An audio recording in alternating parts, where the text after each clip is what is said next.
Okay dear students, तो चलिए अब हम देखेंगे the relation between HCF and LCM of two numbers. और एक याद रखना कि ये जो रिलेशन है ये सिर्फ 2 नंबर्स पर भी अप्लीकेबल है, 3 नंबर्स पर ये रिलेशन अप्लीकेबल नहीं है। चलिए देखते हैं। तो हमारा रिलेशन क्या कहता है कि HCF of A, B into LCM of A, B equals to product of 2 numbers. अगर आपके पास में A एंड B 2 नंबर्स है तो क्या होगा, उन 2 नंबर्स का HCF इंटू उन 2 नंबर का LCM ये हमेशा इक्वल होगा किसके, इन दोनों नंबर के प्रोडक्ट से।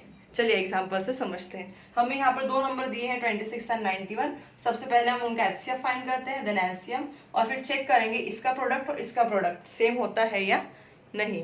अगर होता है तो ये रिलेशन वेरीफाइड है, नहीं होता है तो नहीं है।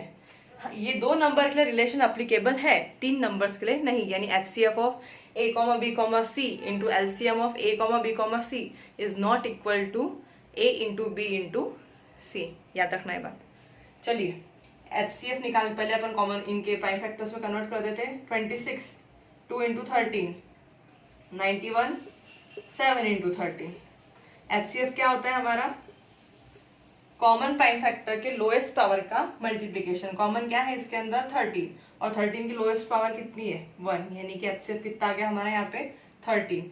LCM जितने भी प्राइम फैक्टर्स इन्वॉल्व है उनकी हाईएस्ट पावर का मल्टीप्लीकेशन। कौन से प्राइम फैक्टर्स है यहाँ पे 2 7 13, 2 की पावर 1 7 1, यहाँ पे भी 1, यहाँ पे भी 1, यानी क्या लेंगे हम 2 इंटू 7 इंटू 13, 13 7 91, 91 इंटू 2 182। तो LCM कितना आ गया है हमारा यहाँ पे 182।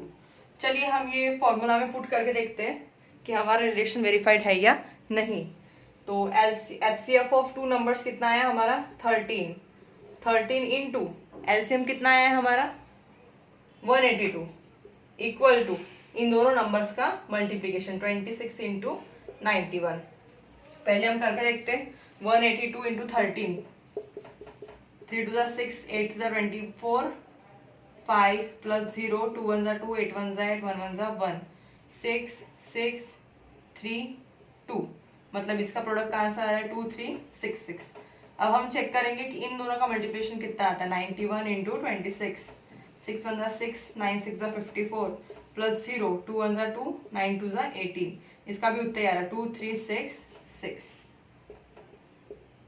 LHS इज इक्वल्स टू क्या गए यहाँ पे RHS, hence the relation is verified. ठीक है, जरूरी नहीं है हमेशा रिलेशन वेरीफाइड होगा, इसलिए आपको बोलेंगे check whether the relation is verified or not।